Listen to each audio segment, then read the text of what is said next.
Hello and welcome to another video by me, Regretful Turtle, aka Jesus Maldonado. And in this video I will show you how to make this vector toothbrush with toothpaste on it without sketching it, and whether it's digitally or traditionally. Alright, so let's get started. Alright, so the first thing we're going to do is we're going to grab an image from Google. And so as you see, I already have my image from Google right here. And then we're going to go ahead and make our two rectangles. And we're gonna make these two rectangles, and then we're just gonna go on a separate layer on its own, and then we're gonna go ahead and turn these rectangles into objects. We're gonna convert them to curves, and we're gonna start manipulating the nodes like this. We're gonna go ahead and just put these rectangles over our image and then start making the curves similar to how it is on the image. So we're adding these two nodes at the bottom, pushing them down, and then pushing that up to make it curved, and then we're just playing around with this like that. And you don't need to know how to sketch to make vector images. Some pretty cool ones. All you need to do is see how the shapes of things are and use the shapes that are provided to you, and let's manipulate the shapes. Like as you see me here doing with the toothpaste, it was just I went ahead and just traced it with my pen tool actually, and then just started playing around with the nodes to make it into that that weird shape, the little drop. And then we're gonna go ahead and after you do that for the toothpaste, we're gonna go ahead and make the head of the toothbrush by selecting our pen tool and just making a rectangle. And then we're gonna go ahead and make another rectangle for the bristles, and then we're gonna go ahead and push some of those top nodes inward, and now we're making the bristles lines. So we just make a stroke and then thin them out, and then we're just gonna go ahead and duplicate our strokes and then move them around so we can hide the edges so they're not peeking out. And then now we're gonna go ahead and just start playing with the head of the toothbrush a bit more, so it's more proportionate to the rest of the toothbrush, like to the handle. And once we get it looking good, we're gonna go ahead and make our toothpaste reappear, and then we're just gonna make some minor tweaks and adjustments to our toothbrush to make it look just that much better. And then now we're gonna go ahead and start adding some little details, and we're gonna add little ridges of the toothbrush by creating a stroke, and then we're just, just a straight line and duplicating it, and then grabbing a bunch of those and making copies and moving to the top for the top little textures, the little grip parts. And we're gonna go ahead and just select to the bottom of all of these and bump them up and hide them within our stroke, so that way it doesn't look too weird. We're eventually gonna make more adjustments to this, because as you see, I'm looking to see how it looks, and I don't like how it looks, so we're gonna go ahead and just bring the line back down again so it's actually poking out of our strokes. And the same thing with the bottom ones, we're gonna make it peek out, that way it looks a bit more better, I guess. I don't know if it's the right term to say. And then we're gonna go ahead and add some details to make it look like it's actually in the toothbrush, by making a stroke and curving it inward from a straight line and then curving it down. And once we do that to the top row, we're gonna go ahead and make some minor adjustments again, and then we're gonna go ahead and grab all those little details and group them together. We're gonna flip them around and put them on the bottom little ones, on the bottom grips of the toothbrush. And then after that, we're just gonna head and make some minor adjustments again.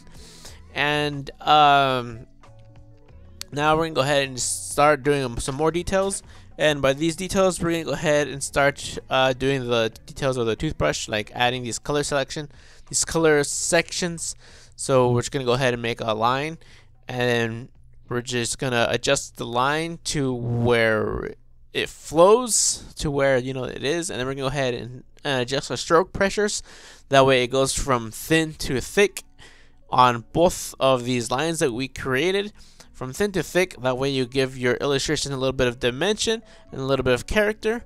And now we're also going to adjust our stroke pressure on our main toothbrush as well, for again some more character and some more dynamics in your vector illustration. Now it's not just blocky.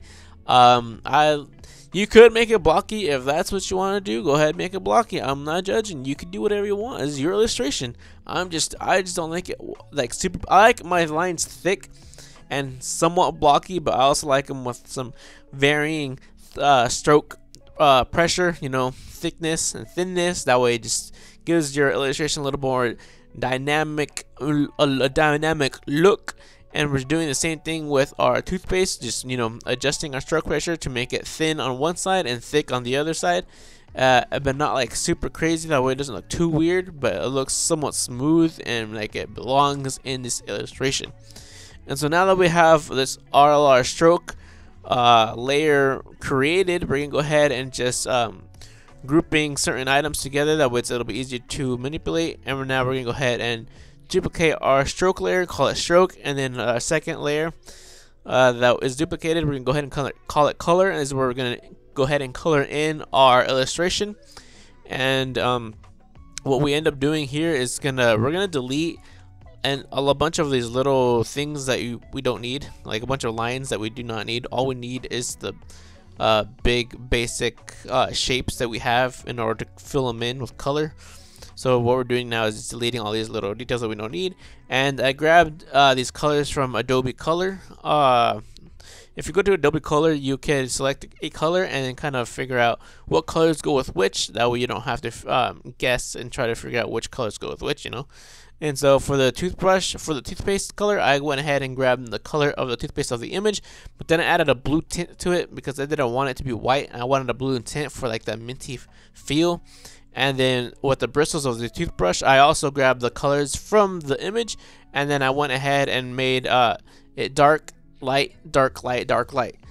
That way it looks like you know, bristles of a toothbrush. And for the base color of the toothbrush, I went ahead and make this turquoise color, and then I went ahead and made a shape using my pen tool for the color of the secondary colors of the toothbrush, and I went ahead and made it red. And so as you see here, I'm just making some minor tweaks so it looks good, and so it's actually matching the toothbrush and filling everything out. And just do the same thing with the top part, and we're gonna go ahead and do the same thing with the head of the toothbrush, because you can see that's how it is in the image. It's the secondary color on the head of the toothbrush. And now we're gonna go ahead and make sure everything looks good. And so everything does look good to me. So now what we're gonna do is we're gonna go ahead and add our what do you call it, our details, our highlights and shadows. So we went ahead and hid the color palette because we don't need that anymore. And now we're gonna go ahead and create our highlights based off of this reference that we have here of our toothbrush image. We're gonna go ahead and just create these little strokes and make it the color of the base, and then go ahead and make it lighter, like closer to white, not exactly white, but close to white. That way it doesn't look it looks like it's part of the image. That way, this is how I like to create my highlights. Same thing with my shadows. I just grab the base color, and all I do is just bump down the darkness, the lightness to it, so it's a darker version of that color. And then I just go ahead and lower the opacity in order to give it that, you know, that see-through transparent look. And so, you know, I made this other stroke at the top of the toothbrush, and now we're doing it in the head of the toothbrush towards the top, adding another highlight because our light is hitting it. That one should have been maybe a little bit dimmer. I didn't really think about it because of the bristles on top and the toothpaste on top as well. But now we're gonna go ahead and create our shadows by grabbing that color piece of the handle and duplicating it and making another copy and moving that copy on top of the other one, and we're gonna go ahead and cut it out with our subtract tool in Affinity Designer. And then we're gonna go ahead and add a small stroke to make it like a darker shadow in the toothbrush, and it just gives it a little bit more dynamic look. And for the head of the toothbrush, on the bottom part of the head of the toothbrush, we'll go ahead and make a rectangle and then curve it down and just make it darker and lower the opacity. And it's pretty much the same process for the whole thing, for like all your shadows and highlights. You know, just go ahead, create your highlights and your shadows. It's all the same process. And I'm just making this because I'm here to show you, like, I've seen so many comments on other people's videos that, like, you know, be good at sketching to make a cool little vector illustration. You don't need to be good at sketching. You could do what I do. Sometimes, like, you could go ahead and just copy, like, you know, trace it, pretty much trace an image, or you could, I also like to just kind of to practice and force myself to see things differently, I just use a reference and I don't trace it, but I do make the shapes that I see with on the image, you know, and that's how I build my illustrations sometimes. So you don't need to draw and know how to sketch very well. So I hope this helps you guys, and let me know if it does. Leave a comment down below to see if it does, and if it doesn't, then let me know as well. Let me know why it doesn't. Let me know how I could help you better, because I'm making these videos for you guys, so you guys could know that you can make cool illustrations without knowing how to sketch. Alright, so thank you very much for watching. I hope you like this video. You give it a comment and you give me a subscribe and hit the bell button so you can keep following me and be notified whenever I upload. Alright, have a great day and I'll see you later. Peace. Goodbye.